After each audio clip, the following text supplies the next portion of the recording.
Olá, meu nome é Douglas e hoje eu vou fazer um resumo do meu jogo chamado Bizarre Times para a atividade de experiência criativa jogos texto. O jogo é uma interação narrativa que se passa no século XVIII. Você é um jovem geólogo chamado Nicholas Visconde. Uma peculiaridade sua é que sempre que você conta uma mentira, suas unhas crescem em uma velocidade anormal. Você acabou de viajar para Washington para entender mais sobre a queda de um meteoro próximo à capital dos Estados Unidos. Durante a viagem, você acaba conhecendo algumas pessoas. Uma delas é Tom, que você encontra em uma cafeteria. Ao conversar com Tom, ele diz que era seu fã e que se você busca encontrar um meteoro, é interessante você ir atrás de um homem chamado Henrico da Silva, que é um brasileiro pesquisador que mora nos Estados Unidos e é fanático por pedras. Você e Henrico viajam para entender melhor o meteoro juntos e no caminho começam a descobrir que o buraco em relação ao meteoro é mais fundo do que parece. Vocês são atacados por um homem que se diz amaldiçoado graças ao meteoro. A maldição dele faz com que você esqueça o que está fazendo e coloca para você fazer a próxima coisa que pensou. Quando derrota um assassino e vão em direção ao meteoro, vocês são atacados por homens do exército e vários mineradores ao redor da cratera do meteoro. Durante a luta, você acaba cortando a sua mão com o meteoro, fazendo com que se torne um amaldiçoado também. A partir daquele momento, você consegue tirar suas unhas como se fossem balas de revólver. Após ganhar a luta, vocês são atacados por membros da Ku Klux Klan. Ku Klux Klan é um culto que se iniciou mais ou menos nessa época do século XVIII. Eles seguiam cegamente um líder, no caso, o vilão do meu jogo. Vocês são desmaiados e levados até um local de triagem, numa guarnição mais afastada do meteoro. No caminho, vocês acabam reencontrando com Tom, que apareceu no início da história, e você, Tom e Henrico começam a discutir sobre o que o meteoro faz. Neles você descobre mais ou menos como ele funciona, porque nessa época membros da Ku Klux Klan já foram extintos. Tom começa a contar que durante a época que eles viajaram e estavam fora, vários acontecimentos estranhos aconteceram, como pessoas reaparecerem ou se encontrarem mesmo por aí, versões de outras pessoas que morreram, porém estão vivas, e outros casos. Durante a conversa, vocês acabam descobrindo que quando o meteoro caía, ele fez furo entre as realidades, fazendo com que pessoas de outros lugares, de outras possibilidades de mundos caíssem e se misturassem com o mundo de vocês. Isso fazia explicar os membros da Ku Klux Klan, já que foram extintos e nenhum único membro existiria naquele lugar. Isso explicaria a quantidade de membros da Ku Klux Klan que apareceram mesmo depois de terem sido extintos. Além disso, vocês também descobrem que as pessoas que entram em contato com o meteoro, que se cortam, acabam substituindo aquela parte por uma versão da pessoa em outra realidade. Ou seja, a sua habilidade de atirar unhas se fundiu com a sua habilidade de fazer as unhas crescerem, que era uma coisa sua de outra realidade. O mesmo serve para um assassino que atacou vocês, que fazia com que vocês esquecessem as suas escolhas. Ao conversar sobre isso, vocês chegam na guarnição e acabam conhecendo a General Maria, que é líder do exército e fica inconformada com membros do exército tendo atacado vocês na região do meteoro, pois estava proibido a aproximação de qualquer pessoa perto do meteoro.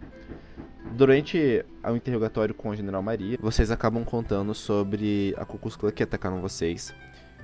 Os homens que estavam na cratera e entre os mineradores, um deles tinha uma aparência um pouco peculiar. Após descreverem ele para Maria, ela nota que aquele homem se parece muito com McCallan, que seria o líder da Ku Klux Klan, que estava preso numa prisão chamada Dandelion, próximo ali. E então, vocês acabam discutindo e parece que a solução para descobrir o que está acontecendo seria ir falar com McCallan para ver o que ele acha sobre isso, até porque McCallan era um cientista extremamente inteligente que poderia facilmente explicar os acontecimentos para vocês após um interrogatório. E então, logo em seguida, a guarnição é atacada por dinossauros, que vieram de outras realidades onde não foram extintos. Após lutarem e escaparem, ao chegar à prisão, vocês notam que tudo está normal em relação aos presos, porém nenhum único guarda defende toda a prisão.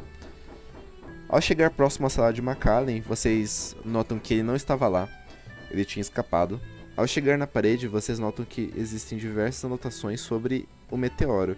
E entre uma frestinha da prisão, vocês veem que McCallan conseguia estudar perfeitamente aquilo do meteoro por ali. Nas paredes está mostrando a rota que o meteoro fez, onde fica cada buraco entre as realidades, e também o seu próprio objetivo, que seria se alinhar exatamente com a linha que o meteoro cruzou, a rota que o meteoro fez até cair na Terra.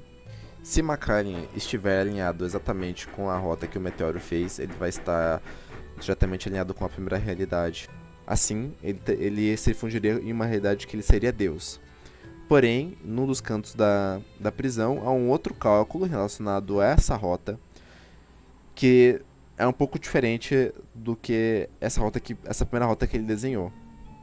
Mas de primeira olhada vocês não dão atenção, pois vocês são atacados por um dos homens do exército que estava no meteoro quando vocês chegaram lá e tinham os mineradores. O homem explica melhor como maldições funcionam. Ele explica que quando uma pessoa que está causando uma maldição morre, a maldição termina. A maldição desse homem do exército seria fazer com que todas as pessoas ao redor dele sintam raiva. Mas a raiva é algo diferente da maldição, quando se trata de uma prisão. Ele fez com que todos os presos sentissem raiva e abriu todas as portas. Após lutarem e escaparem da prisão, vocês notam que seus cavalos foram roubados por alguns presos que foram soltos. E a general fica para poder defender a prisão dos outros presos. Tentar fechá-la e manter tudo em ordem. Então você e Henrico tentam partir em direção ao meteoro, porém estão a muitos quilômetros de distância dele. Para um alinhamento correto que Macallan planejou, ele deveria estar em certo horário, que seria durante a lua nova, às 22 horas da noite. Isso vai dar sentido aos dias e às horas que aparecem durante algumas passagens, que se resume em uma contagem regressiva até o horário que vai ser o alinhamento perfeito com a rota do meteoro e o local da queda do meteoro em si. Porém, vocês já estavam a mais de 90 quilômetros do local da queda do meteoro e faltavam menos de 11 horas para poder acontecer esse alinhamento. Então seria impossível para você e Henrico chegarem a tempo. Mas então vocês acabam encontrando com um homem já encontrado antes, chamado John. John foi um homem que prestou o cavalo para vocês no começo da aventura. John tem uma mineradora de petróleo próximo e ele acaba oferecendo uma viagem de trem até o local do meteoro. Ao chegar novamente à cratera, vocês veem que diversos homens da Ku Klux Klan estão trabalhando em construção de uma escada que leva exatamente as coordenadas estudadas por Macallan, que alinha com a rota do meteoro. Quando der a hora exata, Macallan irá subir as escadas e irá se fundir com o meteoro para poder atingir seu objetivo. Quando vocês começam a luta, os clãs vocês se encontram em grande desvantagem. O número deles é muito grande e outros vão aparecendo conforme vão abrindo as realidades. Vocês veem que vocês enfrentam alguns membros amaldiçoados também. Mas após algum tempo, vocês acabam encontrando reforços. Anteriormente, durante a luta contra os dinossauros, John acabou perdendo. Ele enfrentava um dinossauro que é um Tiranossauro Rex. Porém, ele acaba conseguindo dominar a criatura. E logo após fazer isso, ele partiu em direção a vocês. E ele ajuda vocês na batalha. Junto com ele está General, que está montado junto com Tom no dinossauro. E outros homens do exército que o General conseguiu reunir durante o caminho. E também John, com cavalos e outros homens que trabalham para ele. E vocês todos acabam travando uma batalha ao redor do meteoro. Durante a batalha, Macallan chega para se fundir com o meteoro. E vocês tentam impedir ele. Vocês acabam fracassando. Anteriormente, Henrico acaba percebendo que existia um pequeno desvio da escada em uma outra coordenada. Mas tudo isso era plano de Macallan. Macallan pretendia, na verdade, não se tornar Deus. Porque fazendo isso não seria diferente a realidade. Deus acabaria fazendo com que a realidade seja exatamente igual, normal, como tudo sempre foi. Então ele planeja se tornar um cupido. Se ele se tornasse um cupido, ele poderia fazer com que todas as pessoas amassem ele. Da mesma forma, ele também poderia usar habilidades de um anjo para poder atravessar outras realidades, assim aumentando esse buraco. O objetivo dele seria fundir todas as realidades em uma única só. Fazendo isso, todas as pessoas sempre saberiam o que aconteceria e o que aconteceu nas suas vidas. Na visão dele, esse é um exemplo de vida perfeita. Você saberia cada passo que você tomaria e o que cada passo causaria para a sua vida. Após se tornar um anjo perfeito, trava a última luta entre você, Nicholas, contra Macallan. A maldição de Macallan é viajar entre as realidades. Então, quando ele te ataca, cada soco que ele dá em você faz com que vocês atravessem um outro mundo. E assim, vocês lutam entre as realidades e em outras realidades diferentes. Todas as possibilidades da Terra, de coisas que poderiam acontecer com a Terra, vocês atravessam e descobrem. Durante a troca de socos, você acaba ganhando vantagem sobre o Macallan e ele te empurra, fazendo com que você caia em uma realidade separada dele. Nessa realidade, você encontra com Jesus, que estava prestes a ser crucificado. Após conversar com ele, ele te abençoa e ele diz que você não está usando a sua própria maldição direito. Então você é atacado novamente por Macallan e você começa a entender mais ou menos como funciona a sua própria maldição. Na verdade, durante todos os game overs que tem no jogo, você tem a possibilidade de voltar.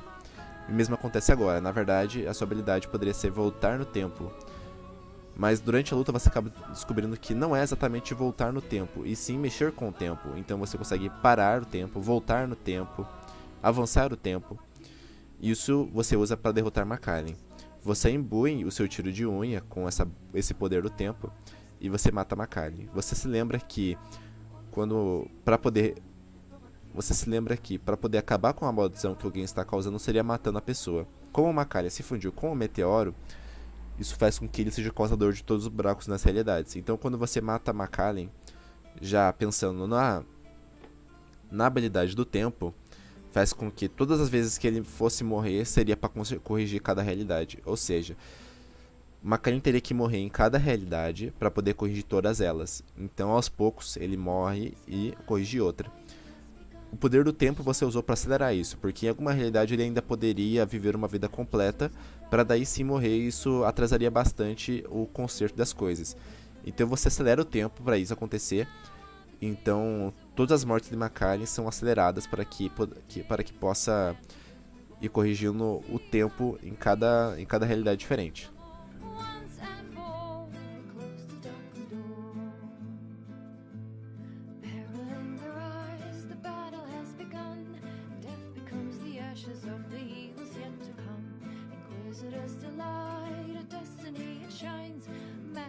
Your ancient hand is broken in the light.